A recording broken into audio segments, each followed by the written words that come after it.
Hej, og velkommen til en Mario Kart Wii podcast. Jeg vil snakke lidt om nogle af de ting, som jeg ved om spillet, og nogle af de ting, som jeg personligt forventer at spille. Indtil videre ved vi, at der vil være 32 baner i alt. 16 af dem er nye, og 16 af dem det er gamle eller remakes fra tidligere spil af. Af de nye baner, kender vi indtil videre 12 af dem, men ikke alle af dem er selvfølgelig rigtige nye baner. Mange af dem det er sådan noget som Mario Circuit og Luigi Circuit og Donkey Kongs bjerg og Momo Farm og sådan noget. Men af de nye, så er der alligevel nogle sådan helt nye baner, vi kommer til at køre rundt i. For eksempel så er der et storcenter, der er et svampedal, Varios guldmine og Toads fabrik. Og af de sidste 4, som vi så ikke kender, så kunne jeg lidt forestille mig, at der ville være et Rainbow Road igen. Der er også kommet motorcykler med i Mario Kart Wii. Der er mange, der har været sådan lidt skeptiske over for dem, fordi det hedder jo Mario Kart, og det hedder ikke Mario Bike. Men alligevel så tror jeg ikke, at det vil være så stor forskel på motorcykler og biler, som folk går og forventer. Jeg tror, at motorcykler de vil fungere meget som en let bil egentlig. Fordi jeg tror, de vil have bedre acceleration for eksempel, men til gengæld så bliver de meget nemmere slået ud. En funktion, som de dog har, som bilerne ikke har, det er, at de kan lave noget, der hedder wheelie, hvor du kører op på baghjulet, og så kan du køre meget hurtigere fremad. Til gengæld så vil du kunne utrolig nemt blive slået ud af banen, mens du gør det her.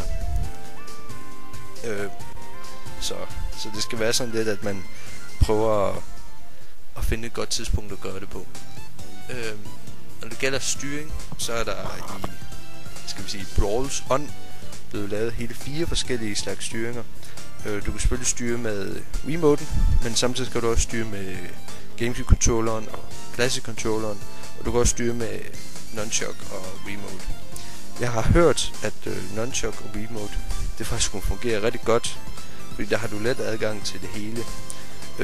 Fordi du kan lave nogle tricks i Mario Kart Wii, og hvis du styrer med GameCube-controlleren og Classic-controlleren, så skal du ned på D-paddet, og altså du skal jo styre samtidig med at du skal lave de her tricks, så det skulle være lidt svært at få rent faktisk udført dem uden sådan helt at miste styringen. Hvor du med Nunchuck og Wiimote, der skulle du egentlig bare ryste controlleren, og så skulle du udføre tricket. Så personligt glæder jeg mig nok meget til at prøve det med bare Wiimoten normalt, selvom man jo siger at man skal putte det er ret, det ved jeg så ikke om jeg gør. Men styringen skulle minde meget om Excite Truck, og hvis det er tilfældet, så tror jeg at det vil fungere rigtig godt. Jeg kunne i hvert fald godt lide styringen i Excite Truck. Så er der nye personer i spillet, men Baby Peach er i hvert fald blevet annonceret. Og så kan du også spille som din egen Mii. Mien vil samtidig med at du kan styre, så bruge den til at styre med, så vil du også have alle dine Miis fra din Mii-kanal. De vil stå som publikum i baggrunden af banerne.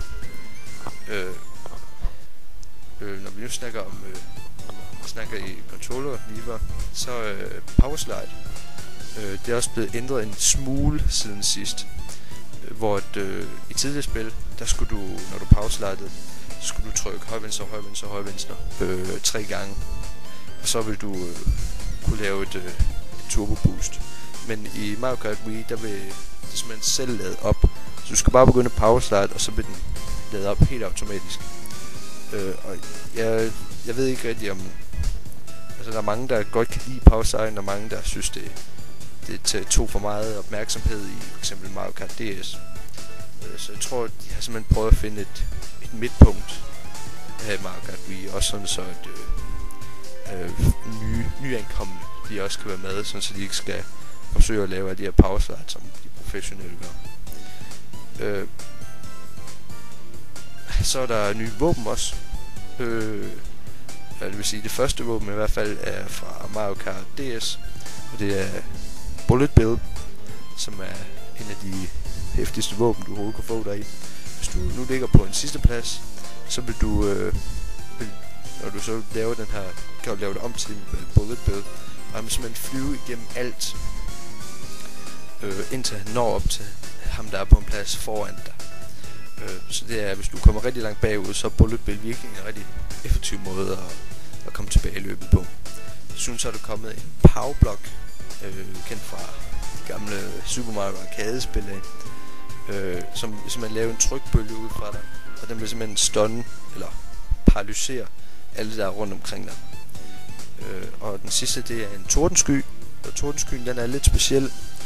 Det er egentlig en turbo, og jo længere du holder den her tordensky, så bliver du simpelthen ved med at have turbo på. Til gengæld så vil den overoplade på et tidspunkt og springe i luften, så du skal nå at smide den inden det her sker, og den kan selvfølgelig kaste på dine fjender og sådan noget. Så tordenskyen den udvikler sådan en lille spil kylling, eller hvad man skal sige, hvor man skal se hvor lang tid man tør at holde den her inden man smider den fra sig. Så er der selvfølgelig også online, og online har jo altid været den største faktor i Mario Kart. Og selvfølgelig er der jo klassisk split screen til 4 mennesker på samme tid, men selvfølgelig så er der også det nye online, som Reggie jo sagde, at flere mennesker betyder mere sjov. That more racers means more fun. Og det har jeg nok ret i.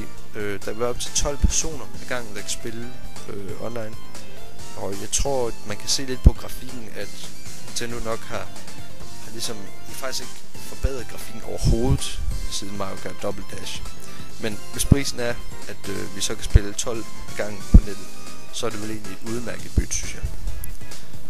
Og samtidig med, at Mario Kart bliver lanceret, så vil der også komme en ny kanal inde på din Wii-menu. En Mario Kart, jeg kan ikke helt huske, hvad den hedder lige nu. Men den er simpelthen central, hvor du kan se, hvem der har de bedste tider, en rangliste, og du kan udveksle spøgelsestider, og du kan finde folk, du kan køre mod og sådan noget. Der skulle være en masse muligheder i hvert fald. Så jeg tror, den vil blive meget nyttig. Man havde nu måske håbet på, at de havde bare bygget én kanal, som du så kunne gå ind i, så kunne du vælge, hvilket spil det var. Men nu får vi så en hel kanal til Mario Kart Wii, åbenbart. Så jeg vil lige snakke lidt om, hvad jeg selv forventer at spille. Jeg har jo nok sat mig lidt op til, at nu var det et ball, jeg skulle have, fordi det har været så hype lige for tiden, og nu har japanerne fået det, og nu får amerikanerne snart, så jeg havde sådan lidt, okay, så plejer vi jo også at få det sådan nogenlunde efter dem, men vi skal åbenbart vente rigtig, rigtig, rigtig længe, faktisk så ved vi ikke, hvor lang tid vi skal vente endnu. Så jeg har sådan efterhånden har tanken om, at jeg nok skal finde et andet spil til at fordrive tiden med de næste 3-4 måneder i hvert fald. Den er så begyndt at slå mig nu, og så er Mario Kart Wii nok ikke det aller værste. Så jeg begynder faktisk at glæde mig lidt til det alligevel, selvom jeg har glædet mig mere til Brawl. Fordi der har været sådan et debat om, hvilket Mario Kart spil der var bedst. Og jeg synes en af de ting, der nok har gjort Mario Kart 64 bedre, det har på mange måder været banerne. Fordi i Mario Kart Double Dash, der var der ikke sådan specielt mange gode baner egentlig. I Mario Kart 64 derimod, der var mange rigtig sådan klassiske baner. Og det var også en af de ting, der gjorde, at Mario Kart DS, de var rigtig gode. Personligt så er det godt nok lidt synes jeg det er vældig surt, at lige mine yndlingsbaner, de ikke er tilgængelige online. Men forhåbentlig så bliver alle baner tilgængelige online her i Mario Kart Wii. Jeg kunne godt lide i tidligere spil, at der var sådan lidt afhængig af hvem du valgte. Det var det der afgjorde hvor tung din bil var, og hvor let de accelererede, hvor hurtigt de kørte. Før der vidste man altid, at hvis Bowser han kørte ind i toget, så var det toget der fløj af banen. Men fordi det nu er bilerne der egentlig afgør det, så skal du huske på hvis bil der gør hvad. Og det synes jeg måske er en lille smule ærgerligt. Hvis man nu er en eller anden man virkelig godt kan lide at spille med, men synes at han kører elendigt, så er det selvfølgelig meget rart. Men det er faktisk det. Det var lige lidt af mine tanker om Mario Kart Wii. Og jeg tror vi skal glæde os til det. Jeg glæder mig i hvert fald meget til det. Så jeg vil bare sige fortsat god søndag. Hej.